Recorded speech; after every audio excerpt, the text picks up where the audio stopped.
Our ancestors knew fear, real fear, the kind that keeps you awake at night, listening to every sound in the darkness. They feared the lions hiding in tall grass, the leopards watching from tree branches, anything with teeth sharp enough to end your life in seconds. But there was one place on Earth where nature decided to rewrite the rules completely. On this isolated island, death didn't stalk you from the shadows.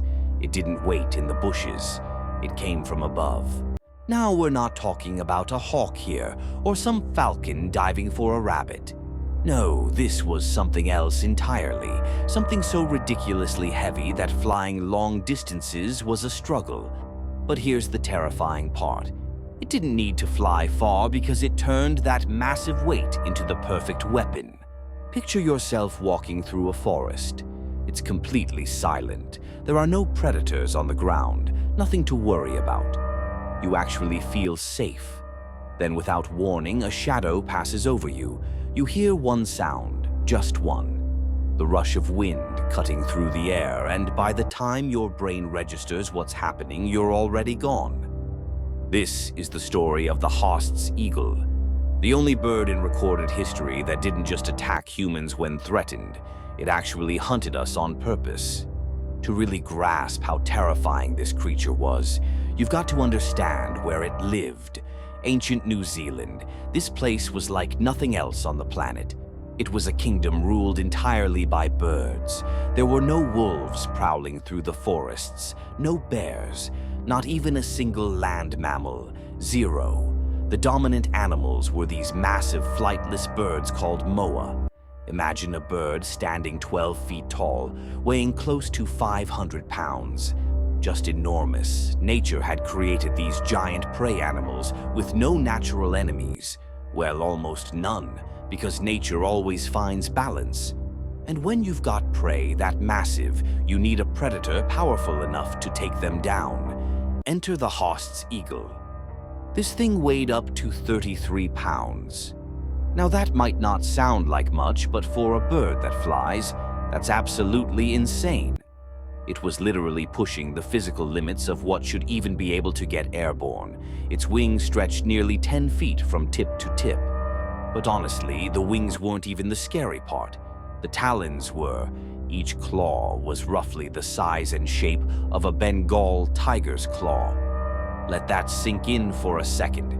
We're talking about razor-sharp daggers, capable of slicing straight through flesh, with a grip strong enough to crush bones like they're made of paper. Think about that flying animal, equipped with the killing tools of one of the deadliest land predators on Earth. If those talons locked onto your skull, you wouldn't be left with scratches or cuts. Your skull would simply collapse like crushing an eggshell. Here's what made it even more nightmarish. Most eagles soar through the sky, right circling high above where you can see them coming. Not this one. The Haast's eagle was patient, calculating. It would perch completely motionless in the dense forest canopy, hidden among the branches and leaves, just watching, staring down at the world below with those cold, unblinking predator eyes.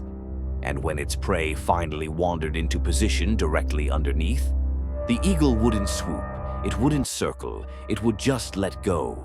33 pounds of pure killing machine dropping at 50 miles per hour. The impact alone could snap your spine in half. And then came those claws, punching straight through flesh and bone like a knife through butter.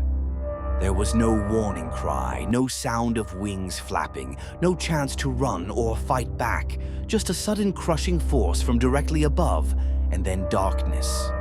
Then, sometime in the 1300s, everything changed. The Maori arrived on New Zealand's shores. These were strong, skilled explorers who had navigated thousands of miles across the Pacific Ocean, but they had never encountered anything like this. To the Haast's eagle, these new arrivals looked perfect. They walked on two legs, just like the moa.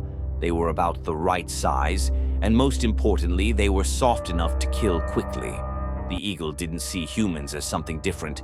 It saw them as prey. The Maori told stories about Te Hokioi, a giant bird from the mountains that could carry off children and warriors. When Western scientists first heard these legends, they dismissed them as mythology, fairy tales to scare kids, until they started finding the bones. They discovered moa skeletons with deep puncture wounds in their backs and skulls. The marks were a perfect match to the host's eagle's talons. The legends weren't myths at all, they were memories. But within just a few generations, the Maori hunted the moa to complete extinction. And when the moa disappeared, the eagle lost its only food source. By the 1400s, less than 100 years after humans arrived, the host's eagle was gone forever. The skies went silent. It's easy to think humans have always been the top predator, that we've always been in control. But once upon a time, not that long ago, something living above the trees actively hunted us. You're lucky that today's birds weigh just a few pounds, because if the host's eagle still existed, looking up would be the last thing you'd ever do.